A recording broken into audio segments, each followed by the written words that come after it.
তোমাদের ভালোবাসা আর আশীর্বাদ নিয়ে গুড মর্নিং জানি আজকে দিনটা আমি শুরু করে ফেললাম। তা চলো, আমি তো বাজারে যাওয়ার জন্য রেডি হয়ে গেছি, আমার টার জন্য দাঁড়িয়ে আছে। তা চলো বাজারে দেখি আজকে কী কী মাছ পাওয়া যায়। আমি বাড়ি থেকে বেরিয়ে যাওয়ার জন্য একবারে রেডি, একবার তৈরি হয়ে। তা চলো বাজার। আর এদিকে আমাদের এদিকে সকাল থেকে বৃষ্টি নেমে গেছিলো।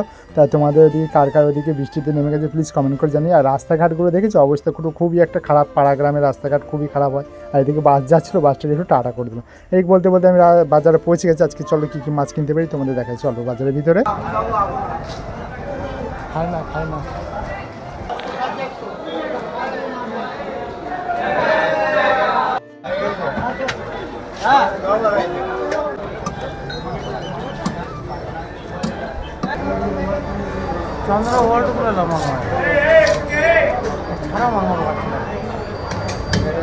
আমার মাছ কেনা হয়ে গেছে, আমি এখন চলে এসেছি গ্রামে। তা চলো আজকে কী কী মাছ নিয়েছি তোমাদের জানাচ্ছি। আজকে মাছ নিয়েছি রুই আর সিলভার আর রূপচাঁদ, এই 3 রকম মাছ নিয়ে আমি গ্রামের উদ্দেশ্যে চলে এসেছি। তোমাদের আশীর্বাদ আর ভালোবাসা আমার সমস্ত মাছ বিক্রি হয়ে গেছে, আমি চলে এসেছি এখন বাড়িতে। তা বাড়িতে চলে এসেছি, এদিকে দেখো তোমাদের দিদিভাই আসছিলো পেছন দিকে, কিন্তু ক্যামেরা দেখে আর আসেনি। তো যাই হোক, ও সামনে আসতে চাইছে না এই অবস্থায়। তাই যাই হোক, তোমাদের ভালোবাসায় সব তো মাছ বিক্রি হয়ে গেছে, আমি বাড়িও চলে এসেছি। আমি বিশেষ কিছু বলবো না, কারণ হচ্ছে চাষির ছেলে, এখন যাবো মাঠে। তা আজকের মতন ভিডিওটা এখানেই শেষ করলাম। ভিডিওটা ভালো লাগলে সাবস্ক্রাইব করে পাশে থাকবে। আজকের মতন